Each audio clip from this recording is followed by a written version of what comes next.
Okay, greetings, everybody. Getting ready for today's live stream.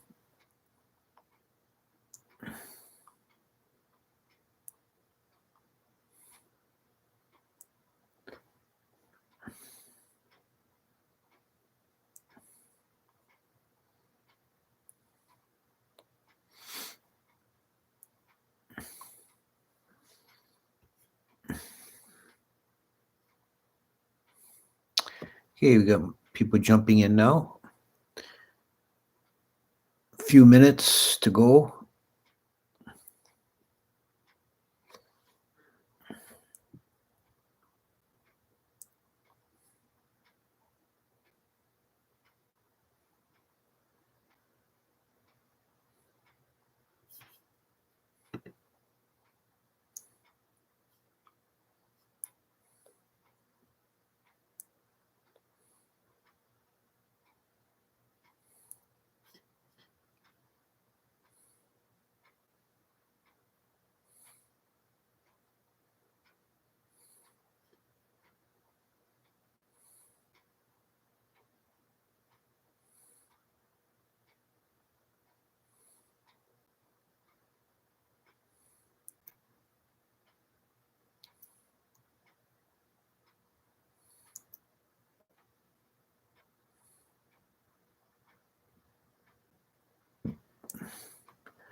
Let's see who's on there. Hello, everyone.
Okay, we're getting a good number of people in for the beginning.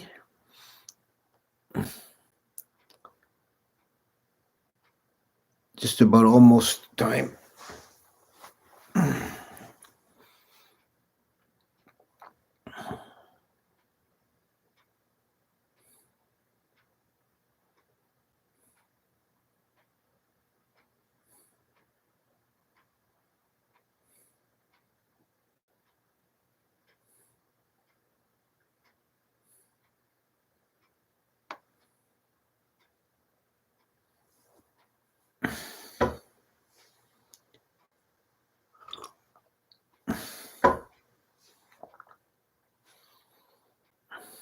It's 6 o'clock. Namo tassa bhagavato arahato samma sambuddhassa. Namo tassa bhagavato arahato samma sambuddhassa. Namo tassa bhagavato arahato samma sambuddhassa. So, welcome everybody. Today we're going to start a new series. I'm going to be talking about Abhidhamma for the next few weeks. So today will just be a general introduction, and then we'll start getting into the nuts and bolts in subsequent weeks. So, what is Abhidhamma? At the most simplest level of explanation, we could say it's the third collection of scriptures.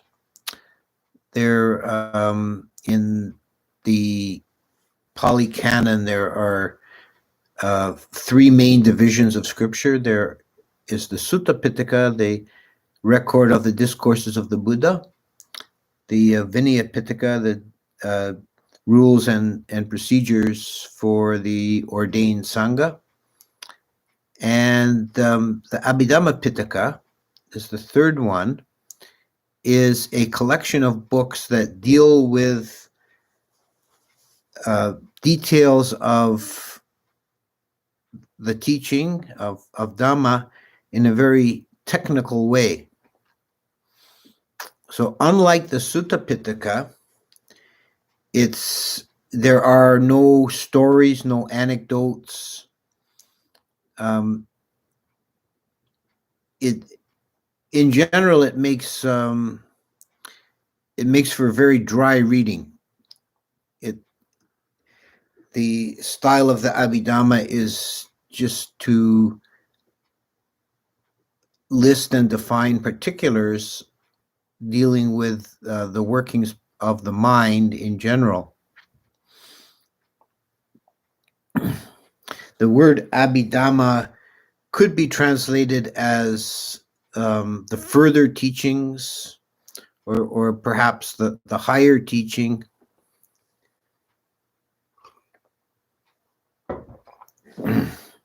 And it is definitely a rich and rewarding study to delve into Abhidhamma. Now, the traditional account of how the Abhidhamma arose tells us that the Buddha spent one rainy season teaching in Tawatingsa heaven. And for the 3 months of the rainy season, he sat on the rose-colored throne of Saka and discoursed continually, 24 hours a day. Once a day, he would return to earth to go on alms round and take his meal. But even then, he didn't stop the teaching. He left a nimitta Buddha, an illusory Buddha, sitting on the throne, continuing to fill in the talk while he was gone. And while on earth, he would meet with Sariputta and give Sariputta a brief synopsis of the previous day's teaching in Tawatingsa. And Sariputta took these teachings, and that became the kernel of the Abhidhamma.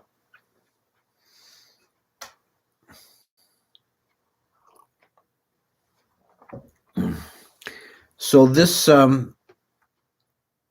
story tells us that very early the tradition wanted to give a very exalted place to the Abhidhamma.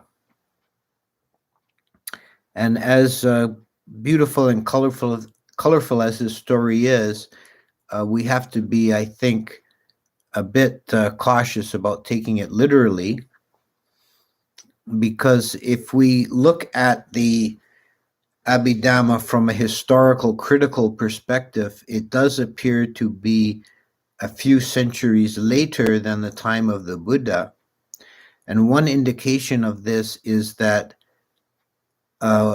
there is quite a wide discrepancy between the Abhidharmas of the other schools of Buddhism. Each school seemed to have its own Abhidhamma, with the exception of the Sautrantikas, who the name indicates they rejected Abhidhamma altogether and relied on suttas only. But the other schools, the Dharmaguptaka, Sarvastivada, and so on, they all had their own Abhidhamma collections. And we don't, at this date in time, far removed, we don't have complete collections for most of them. There survives the Sarvastivada Abhidhamma in Chinese translation and bits and pieces of the others, mostly in either Tibetan or Chinese translation. The Theravada school, of course, survives continuously, and we have the complete Abhidhamma in Pali. What it seems to be in actuality is that the Abhidhamma served every school as a kind of statement of doctrine, a manifesto, if you will. They all had the common core of the teachings of the Buddha as known in the suttas. There is actually very little divergence between the Sutta Pitakas of the early schools. But each school would then want to cross the T's and dot the I's and fill in the blanks and work out the particulars of how to interpret the teachings of the Buddha. And this was done in very great detail. So we have the Theravada Abhidhamma, and it was a living, ongoing tradition that was continually being added to, and one could say even down to the present day. The original Abhidhamma was 7 books that are considered canonical, 7 Abhidhamma books, and these are the Dhamma Sangini. The Dhamma Sangini is the first book of the Abhidhamma, and it's in some ways it's the most important or the most accessible in a way. It lays out the fundamental ideas of Abhidhamma, and it does so by listing various mental factors and defining them and relating them to one another, which, as we'll see as we go on, this is really the core of the Abhidhamma approach, is close, tight definitions of mental factors and their relationships to one another. The Vibhanga, the second book, is different in format. It consists of a number of what are called treatises. They are, in modern terms, we would call them like articles or essays on aspects of Dhamma, such as the Four Noble Truths, the 5 Khandha, the 6 sense bases, and so on, dealt with in a very detailed, technical way. The third book is the Dhatu Kata, which is the book of elements, deals with the primarily with the 18 elements, that is the sense bases and objects and sense consciousnesses. The Pugala Panyati is shortest book in the Abhidhamma, and it's an unusual book in that it deals with Pugala means persons. It deals with different kinds of persons, like the Patujana and the Sotapanna, and different kinds of Sotapanna and different kinds of arahants, such as the one liberated by wisdom, one liberated by faith, one liberated both ways, and so on. The Katawatu, which is a very interesting book, it's the book of debates. It seems to have been like a debating manual for monks who would be involved in disputations, which is something was a large part of Indian culture at the time, was disputes, formal debates between different schools of thought. And the Katawatu is entirely devoted to debates between, or controversies between, Theravada and other schools of early Buddhism. And it's from a historians' perspective, it is the primary source we have for knowledge about most of these early schools, which are extinct now.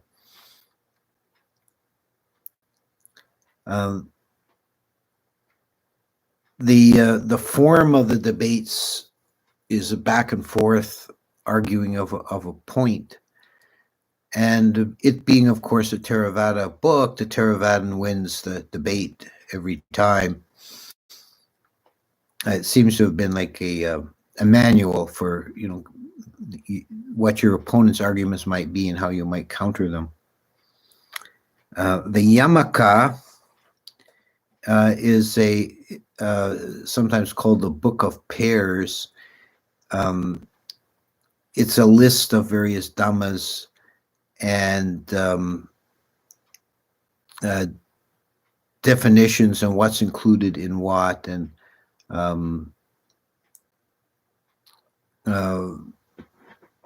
rather technical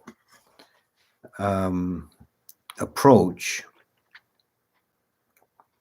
So in some ways it follows the same sort of line as the Dhamma Sangini. And the last book is the Patana, and this is a huge book. It's many, many volumes, and it deals with conditional relations. It deals with the nature of causality, the different kinds of causation.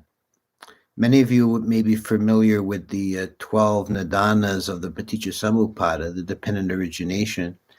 This approaches that material. The Patana approaches that same material from a different angle, and instead of looking primarily at the 12 steps of the dependent origination, it looks at 24 modes of causality, such as pre-existing cause, simultaneously existing cause, proximate cause, frequency cause, and so on. So this was these 7 books constitute the canonical Abhidhamma, but the school of thought represented by the Abhidhamma continued on through the centuries with commentaries and sub-commentaries. And scholars are still today writing commentaries on Abhidhamma. So you could say it's not done yet. It's still a living system of thought. One book I am going to be using a lot in this series is the Theravada Abhidhamma by Karunadasa. And I highly recommend this book. It's a very interesting, in-depth kind of look at some of the ideas in Abhidhamma. And what I particularly like about this book is that he will bring in often comparisons and references to other early Buddhist and other Indian schools of thought, and see how they relate to the ideas in the Theravada Abhidhamma. I also would recommend, if if you're brand new to Abhidhamma, the very best single volume approach is Bhikkhu Bodhi's translation of the Abhidhamma Sangaha, which is in English, it's the Manual of Abhidhamma. And Abhidhamma Sangaha was a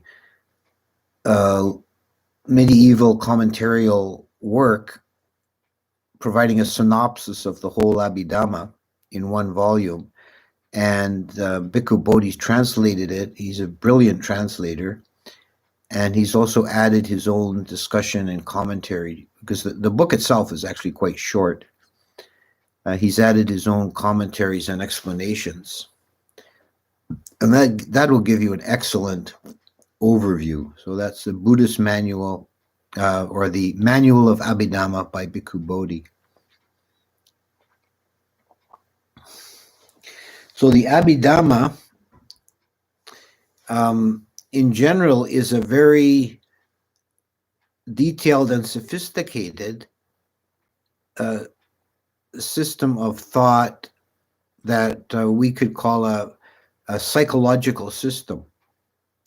There is also, and we'll deal with this to some degree, there's also a discussion of the physical realm, the Rupa Kanda, but the primary focus of the Abhidhamma is the workings of the mind and an analysis in very great minute detail of the factors arising in the mind and how they relate to each other.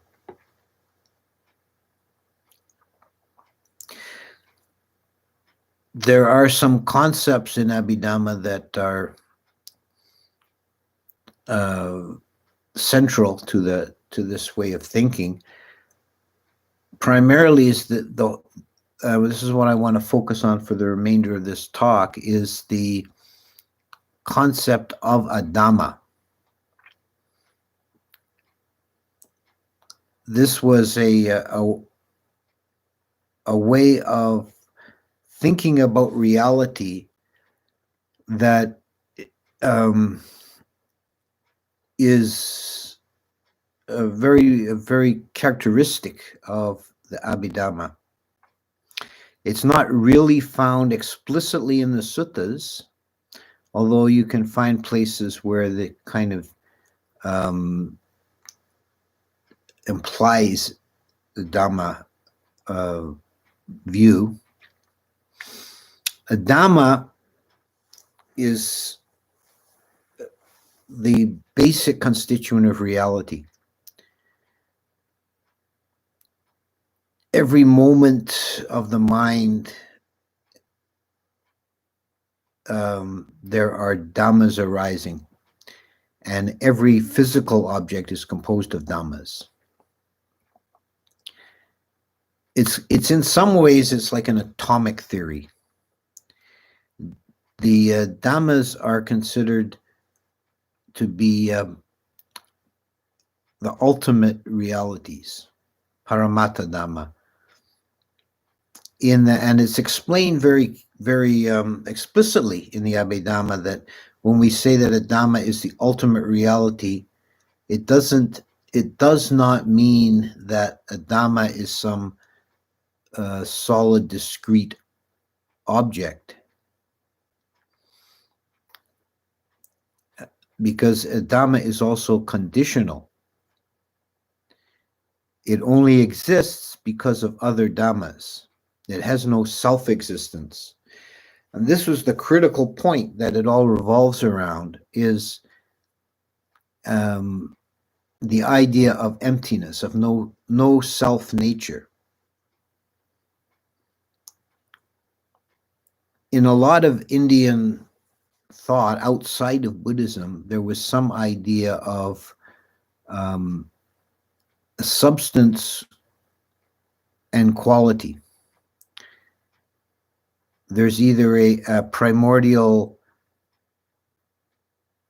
ground of all being that discrete objects arise out of, or discrete objects exist substantially in their own essence, and they have qualities attached to them. This is similar to the way the Western thought, beginning with Aristotle, worked, essence and qualities. In India, the essence was called Swabawa, or Pali is Sabawa, the own essence. And the Patisambhidamagga, which is a book of the Sutta Pitaka, although it's very much a precursor of the Abhidhamma, the Patisambhidamagga says the five khandhas have no self essence. They have no swabhava. And the Abhidhamma in the commentarial layer dealt with this extensively by establishing the principle that there is no distinction between Swabawa and Dhamma. So what this means is that the Dhamma is a momentary occurrence that's unitary. It's dependently arisen. It has no self-existence. It's not a standalone entity. It's that which is caused by other things. And it has a location, but no extension. It has a temporal moment, but no duration. So one modern writer, Sherbatsky, has come up with the term point instant, which I quite like. A point instant is a Dhamma. So mathematically, a point is just a location in space without any extension. It has no size. It's just a 0 point, but you can locate a point in space. And instant is the same thing in the time dimension. It's a location in time, or a moment in time without any duration. So a Dhamma is essentially void. It's dependently arisen, and it comes into existence and goes out of existence.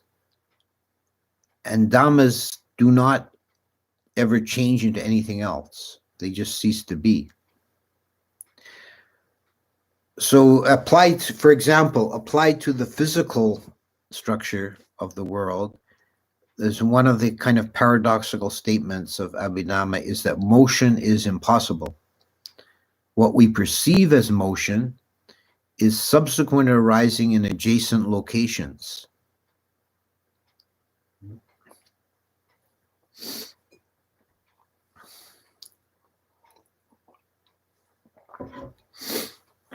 So the idea with resolving things into Dhammas is to see the non-self nature, the empty nature of phenomena. It's the whole point of it. And it's recognized in Abhidhamma that there are two ways of analyzing reality. One is analysis and one is synthesis. Analysis means you resolve things into a finer and finer grain until you bottom out at the Dhammas. In the suttas, we have the five khandhas. In five aggregates, that's body, consciousness, feelings, mental formations, perception.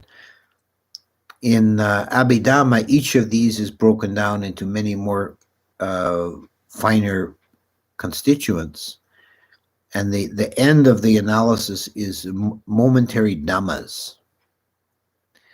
And it's said that they're ultimate in the sense that you can't analyze down any further. It's not that they have an ultimate existence, because the other side of understanding reality is synthesis, which means seeing the dependently arisen nature. And that's what the last book of Abhidhamma, the Patana, focuses on.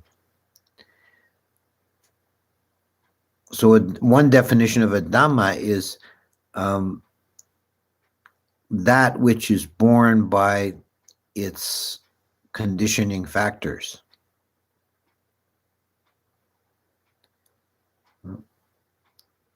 So it has no independent existence. Nothing exists from its own side. Everything is simply a result of other things. And it's an interdependent web of momentary existence, reality flashing in and out, and every moment uh, is caused by a complicated web of other factors. So nothing arises nothing arises without a cause, and nothing arises from a single cause. So any presentation of reality that goes, A causes B, B causes C, C causes D, is only a simplification. In reality, there's a multiplicity of causes for every event, for every moment. And what we perceive as ordinary reality at our level of coarse perception is the result of countless numbers of dhammas acting in relation to one another. In every moment in the mind, there's a chitta arising, and the chitta is associated with many other factors, all of them considered dhammas, such as the feeling, perception, intention, attention,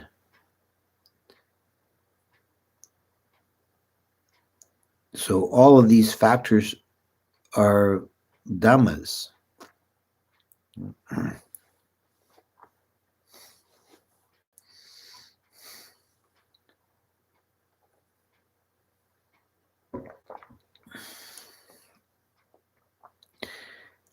And the Abhidhamma is the study of these dhammas and their categorization into groups and their relation to one another. Which dhammas occur in association with which other dhammas?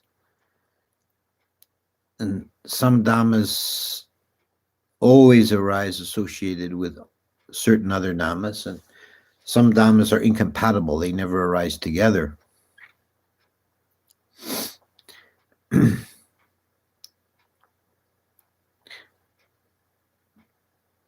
One of the first divisions in the analysis of reality in the Abhidhamma is to divide all reality into 4 categories. There's the category of matter, rupa, and then there are 2 mental categories that are considered quite separate, chitta and chittasika, that is the knowing mind and the objects of the known. And there is the 4th element is nibbana, the unconditioned, which is quite outside the rest.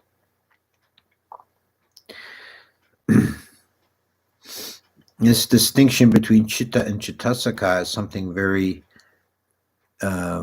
critical to understand. That chitta is the knowing quality, and chittasika is the rest of the mental activity, such as feelings, perceptions, mental formations. So this is a way of dividing reality that cuts across the 5 khandha model we find in the suttas. In the 5 khandhas, we have the body, consciousness, which is equivalent to chitta for all intents and purposes, and then 3 other mental aggregates are feeling, perception, mental formations. And those are all grouped together as Chitasaka because they are not in themselves conscious.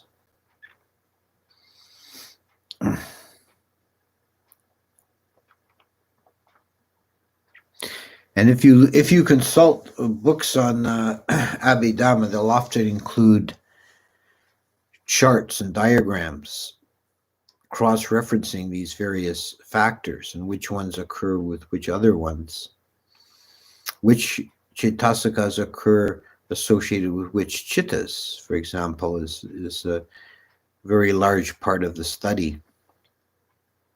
And you'll find that laid out in detail in the Manual of Abhidhamma and also in the Visuddhimagga.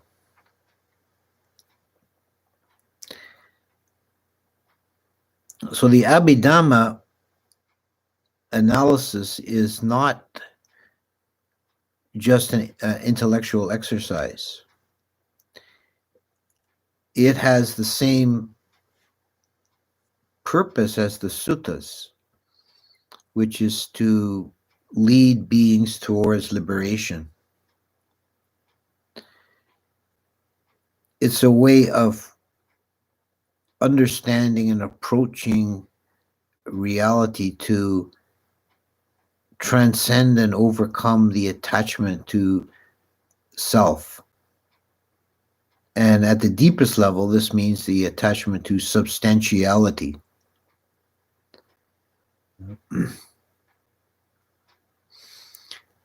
The idea of the emptiness of self, anatta, is we can understand on a kind of coarse psychological level as to say that the human being or any being has all these mental factors operating, but there's no core essence, there's no real self, which is quite a separation from previous thought in India. But then at a more philosophically precise level, you say there is no self-essence, no substance, no Swabawa in any Dhamma. No, nothing exists from its own side.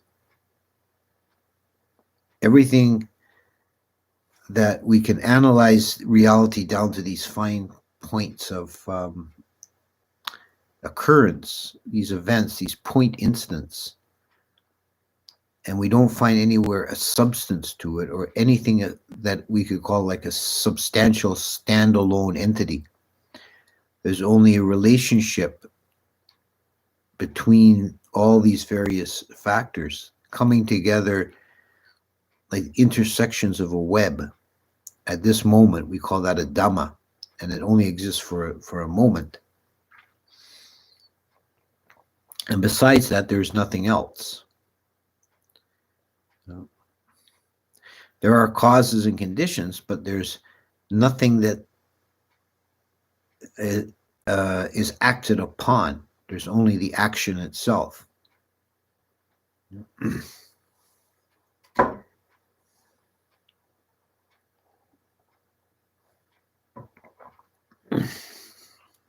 This way of thinking and looking at things, we find that in the Theravada world, this has been the study of Abhidhamma has been principally associated with Burma, Burmese Theravada, which has also been the home of Vipassana meditation, because these two go together very well.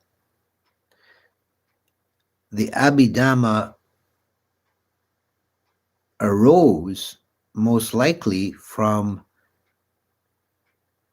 very profound meditators who were examining the nature of mind and determining the individual qualities, and were so precise in their observations that they were able to develop this whole system.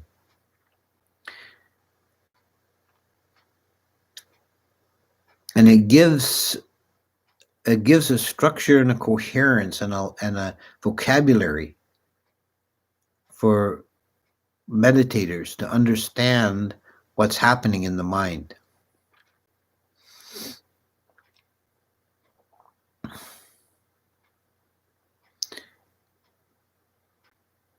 And this Abhidhamma approach has made a big mark on the subsequent development of Theravada Buddhism.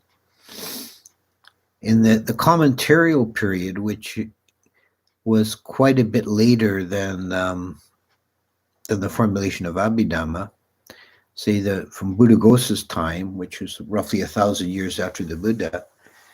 If you look at Visuddhimagga or other commentarial works, they assume an Abhidhamma system, and the explanations of obscure points in the suttas are always in terms of Abhidhamma.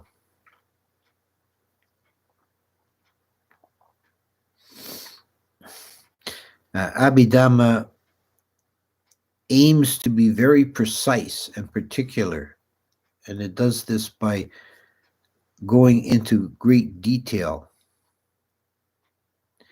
And it's really, for the study of Abhidhamma, if you approach Abhidhamma, it's only by burrowing into the details that you get great insights into the nature of the mind and of reality. It's not the type of thought system that lends itself easily to short aphorisms and catchy bumper sticker type slogans. It's a very exhaustive categorization of reality at a very minute level. It's really quite impressive that such a sophisticated, intellectually rigorous psychological system arose so early in history, back in the few centuries after the Buddha. The Abhidhamma, as the canonical books, were probably all fixed and formulated before the time of King Ashoka. The Katawatu is considered the last book, the book that closed the canon. That's the Book of Debates, and that is attributed to the reign of King Ashoka.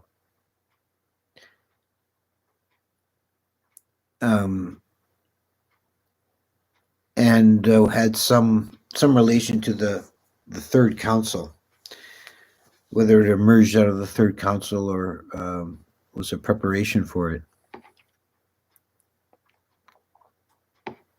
So it's quite early in the history of Buddhism that this Abhidhamma system arose.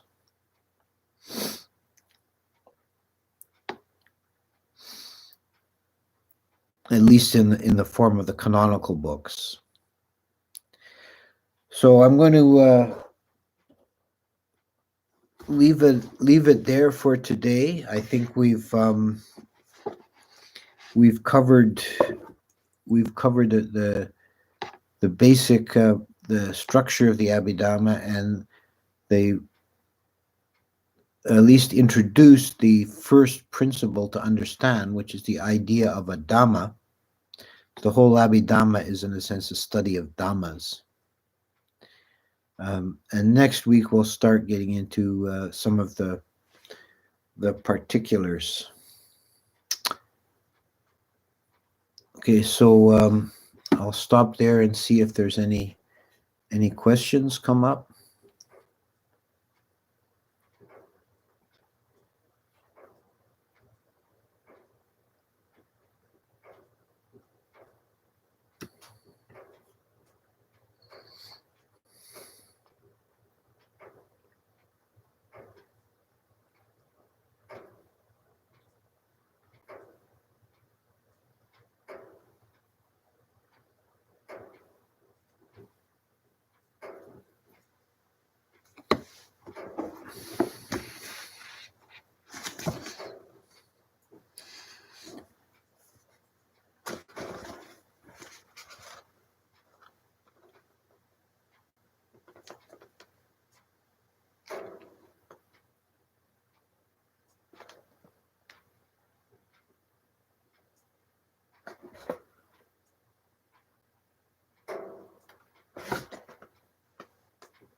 Okay, I'm not seeing anybody entering anything into the chat there.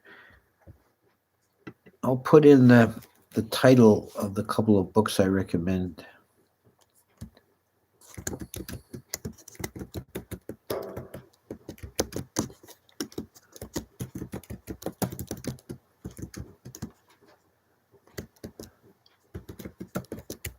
And these are both available from the Buddhist Publication Society.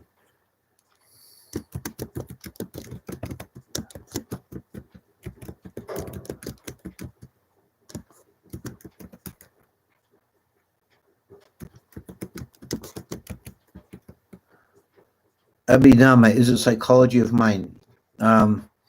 Yes, it is in large part. It has some other aspects we'll get into, like the physics. It has an explanation of matter as well, but the primary interest of Abhidhamma, I think, is the psychology of mind. Why is the atom called Dhamma? How does it relate to the Dhamma? The word Dhamma has different meanings. The capitalization is only a convention in Western languages. In all the alphabets used by Pali before it was Romanized, there are no capitals. So there's no really distinction between Dhamma and Dhamma that you can see by writing.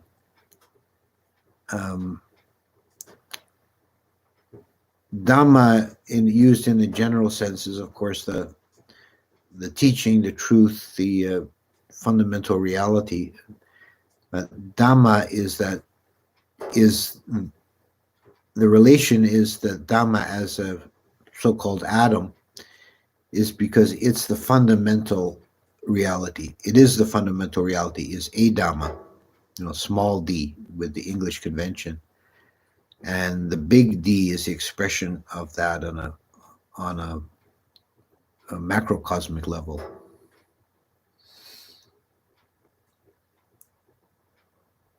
But if you understand the nature of a Dhamma, then you understand the nature of Dhamma.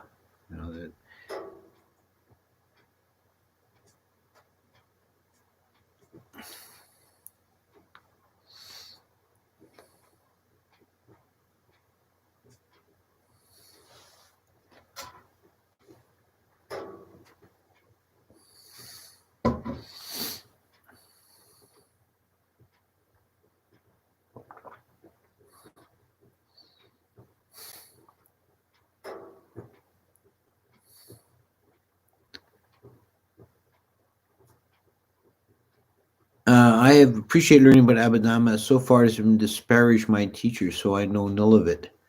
Yeah, it has a sort of a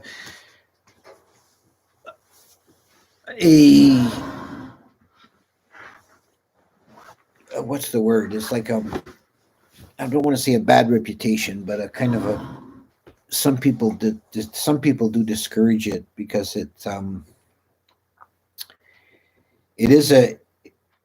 it does involve going into uh, the doctrine in a very intellectual way, and if that's all you are doing, then it's kind of like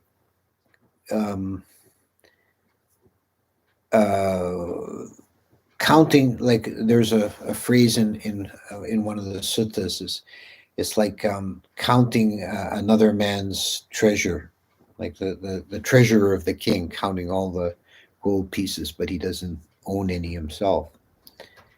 But as an adjunct to introspective meditation, it's very powerful, and it does open up vistas in the mind if you also have the ability to reflect and make it real for yourself, take it in, not just treat it as like an intellectual puzzle to be worked out.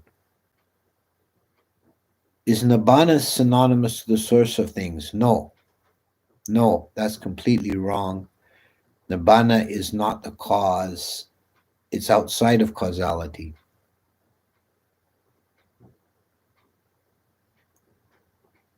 It's transcending causality, so you can't say it's a cause of anything.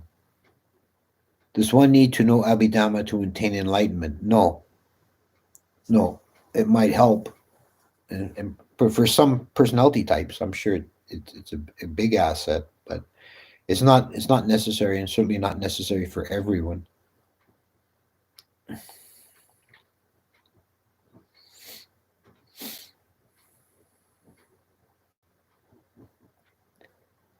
Uh, Hinayana ascribes existence of early Abhidhamma at the time of the Buddha. What is your thoughts on this? Ascribes. I'm not sure I understand the Hinayana ascribes existence of the early Abhidhammakas at the time of the Buddha. Well, I kind of dealt with that at the beginning of the talk. There is in the commentary to the Dhammapada, there is the account of the Buddha teaching in Tawatingsa heaven, and he taught the Abhidhamma there to the Devas, and he brought them down to earth, and Sariputta took the synopsis of the Buddha and developed the Abhidhamma from it. So that account attributes the beginning of the Abhidhamma to Sariputta taking the brief words of the Buddha and expanding them. But I also said that historically there may be some doubt to that, because there's quite a wide discrepancy in the form and content between the Abhidhammas of the different early schools. Is it possible to get stream entry only by studying Dhamma teaching intellectually? I think not. I have heard some people claim that, but I'm dubious. I don't think it's possible. I don't think you can attain stream entry solely through the intellect. Because the reason I would say that is because attainment of stream entry is actually an entry into the unconditioned. And the unconditioned is outside of any conditioned form. And the intellect can only deal with the conditioned. Its tools are entirely of the conditioned. Is Nibbana everlasting entity? No. No, it is not.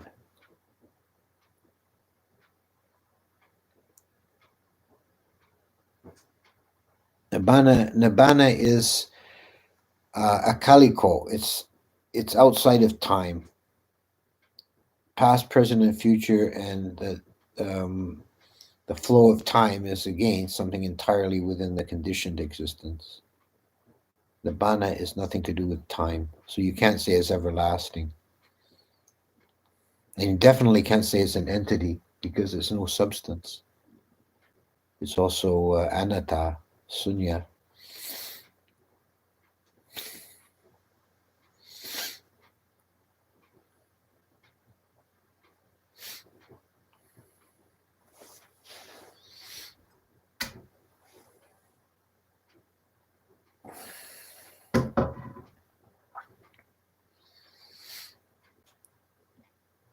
Ted says he's missed the podcast. Looking forward to the repeat. Yeah. Well, these things are left up on the website, so anyone wants to see it after. I do tend to see that we get quite a few people see it afterwards. Okay.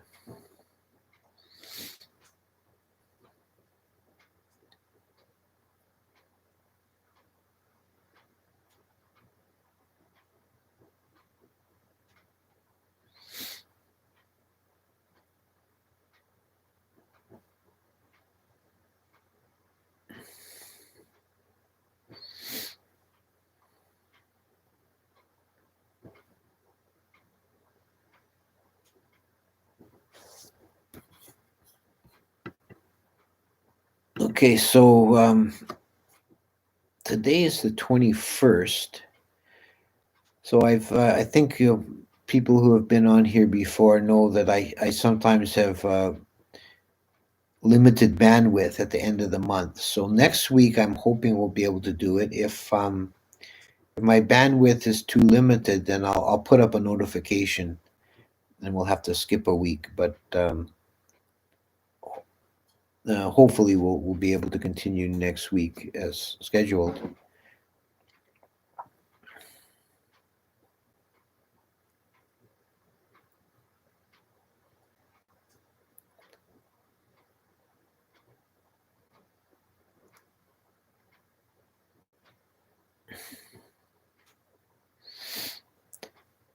Okay, so I think there's not much left here. That was a pretty brief introduction this week, but a kind of overview. And if anybody is interested and wants to pursue this deeper, I did put the name of those two books. I would start with Bhikkhu Bodhi, and then if you find the Abhidhamma system interests you, then Karuna Dasa's book is very, very good. But I think it might be a bit difficult if you're just starting brand new to Abhidhamma. Yeah. It seems Buddha's cosmology is not unique except Nibbana. Yeah, there's quite a bit of truth to that. Yes. Okay, so I'm going to check out now. Thank you all for coming, and we'll see you next time.